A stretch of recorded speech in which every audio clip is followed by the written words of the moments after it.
In May of 2022, an elderly woman was walking her dog early in the morning on the streets of Ashtabula, Ohio, when she noticed a strange glow in the sky and a faint smoky smell. When she reached the top of Bunker Hill, she saw something she could not understand. The sky was full of thick smoke and countless front yards were set ablaze. She reached for her phone and she dialed 911. But before we get into that story, if you're a fan of the strange, dark, and mysterious delivered in story format, then you've come to the right place because that's all we do. We post a new video every week. So, if that's of interest to you, please invite the like button to join you on a relaxing hike through the woods, but make sure you replace their merino wool insoles with ones made from asbestos. Also, please subscribe to our channel and turn on all notifications so you don't miss any of our weekly uploads. Okay, let's get to today's story.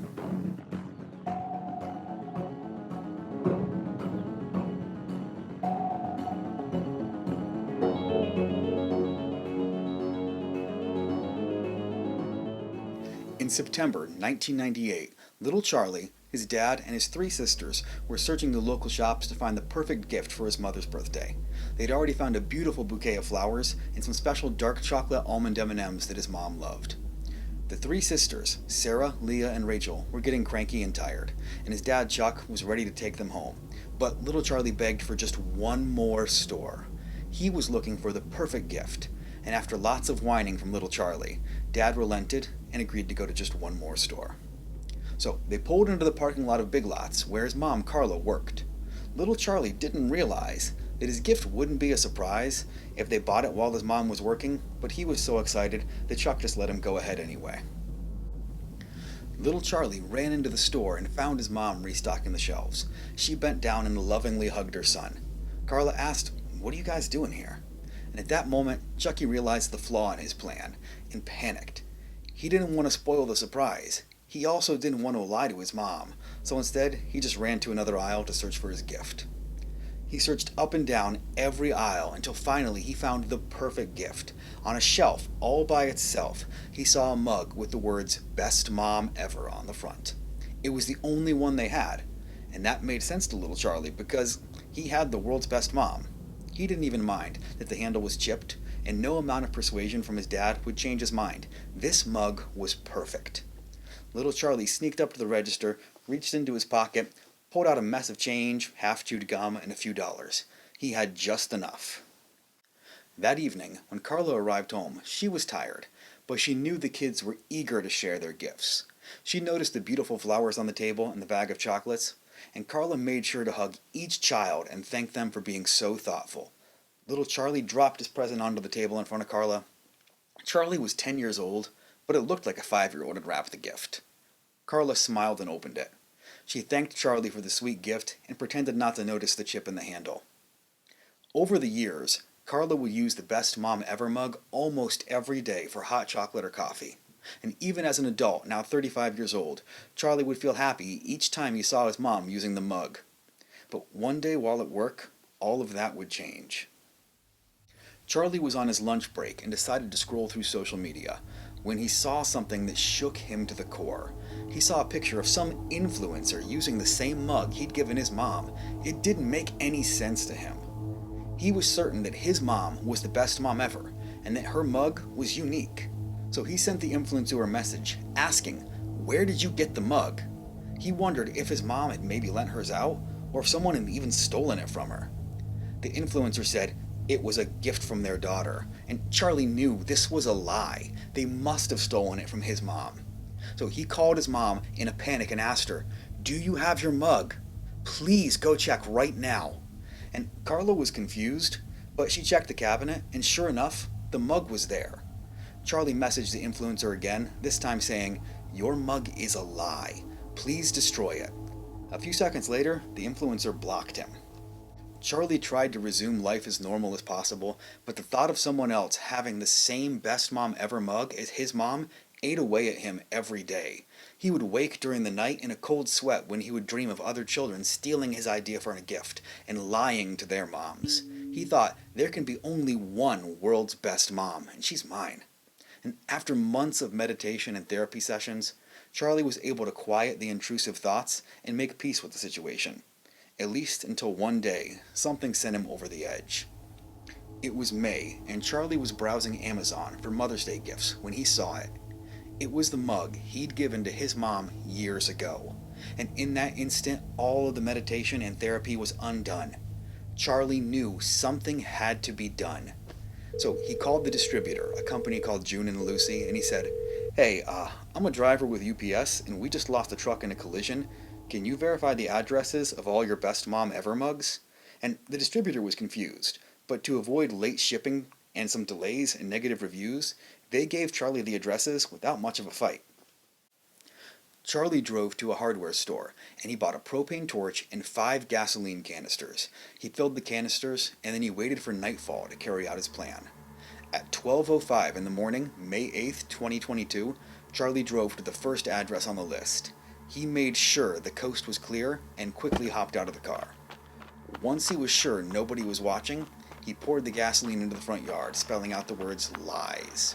Once the grass was saturated, he used a propane torch to light each letter. He ran back to the car and then sped to the next address. There was 45 different deliveries scheduled for Ashtabula County, and Charlie wanted to make sure each one of them knew they did not have the best mom ever. He did. He was going to have to work quickly, though, if he wanted to get to every house before daybreak. In about 3 hours, he was able to deliver the message to each of the 45 addresses. That meant that Charlie had only one stop left before sunrise. He was able to track down the influencer address using GPS and data from their photos and the landmarks from their Instagram posts. Charlie typed the address into his phone and started driving quickly. He would have to hurry if he was going to make it all the way to Cleveland before sunrise. At the same time Charlie was turning onto I-90, the police department was flooded with 911 calls reporting all the fires Charlie had started. Charlie soon arrived at the influencer's home in Cleveland. Initially, he planned to give their lawn the same treatment he'd given the previous 45 buyers of the world's best mom mug, but he concluded that this influencer deserved something much worse. After all, this influencer had broadcast her lies to millions of followers, according to Charlie. Charlie broke the lock to the influencer's home with a few swift kicks. Then he stormed into her house and he cried, "Where is the mug?" The influencer hurried out of her bedroom, looking as if she'd been asleep and woken. As Charlie continued to scream, "Where is the mug?" The woman began to panic, begging for clarification, and then it clicked. She remembered the messages. The woman retrieved the mug from her kitchen cabinet and brought it to her screeching intruder. The mere sight of it sent Charlie into a blind fury. He snatched it from her hands and threw it to the ground. But just shattering the mug was not enough. Luckily, Charlie had also brought along a hammer, and he began hammering the glass shards until there was nothing left but dust. Fortunately, this gave the woman just enough time to call the police, and Charlie was arrested. When it came time for the trial, Charlie decided to represent himself.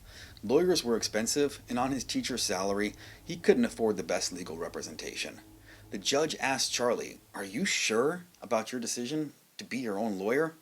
and offered to find a public defender for Charlie. But Charlie thought about it for a couple of minutes. He was facing 45 counts of arson and reckless endangerment. Maybe he should get a lawyer. But in the end, he decided his best option was to represent himself. The prosecution had heaps of evidence. 15 of the houses had clear video from their doorbell cameras of Charlie starting the fires. He had purchased the gas cans and the torch with a debit card that was in his name, and multiple gas stations along his path of destruction had clear surveillance video too. But what Charlie did next would shock the courtroom. He called himself to the stand, and in his testimony, he did not deny starting the fires. He tried to justify his actions. Charlie told the judge about his mom and why she was the best mom ever. He told the jury about how his mom spends her free time making crafts and gifts for her family and friends. He looked to the jury, and he told them how selfless she was when she was sick and she was more worried about her children than herself. But before he rested his case, Charlie asked the judge an odd question. He said, "Your Honor, do you like macaroni and cheese?" And the prosecutor laughed out loud. Charlie hadn't even tried to deny what he'd done, and now he was talking about lunch. The judge responded, "Of course, everyone does." And Charlie said, "Your Honor, I think you'll understand why I have the best mom ever if you just try her macaroni and cheese. And the judge looked confused. Charlie pointed to his mom, who was seated in the courtroom, and she had 3 Pyrex dishes full of homemade macaroni and cheese. And the judge could do nothing but laugh.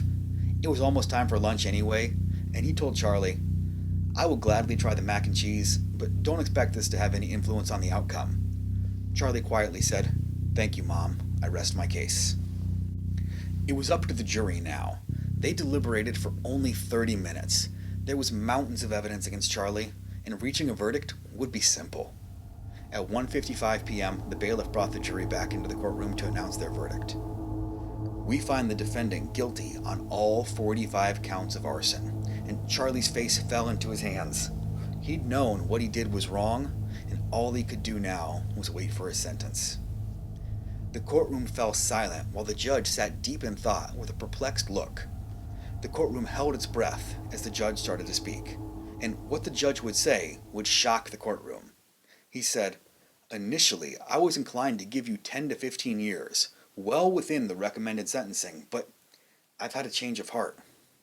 After tasting the macaroni and cheese, I understand why you would be so upset. Your mom truly is special. And taking the time to prepare a meal for me as I prepare to sentence your only son. For that reason, I'm lowering your charges from 45 counts of arson to 45 counts of criminal mischief. I hereby sentence you to 1,000 hours of community service and require you to be released into the custody of your mother while completing your community service." The courtroom let out a gasp. They were shocked at the sudden change of heart of the judge, but the decision was final. So Charlie was released, and with his mother's guidance, he completed 1,000 hours without issue, and his case established the legal precedents for admitting macaroni and cheese as evidence in a criminal case. If you got something out of this video, remember to please invite the like button to join you on a relaxing hike through the woods, but make sure you replace their merino wool insoles with ones made from asbestos. And if you liked this video, please check out MrBallen's channel, who inspired this story. And please wish my mom a happy birthday. Happy birthday, Mom. I love you.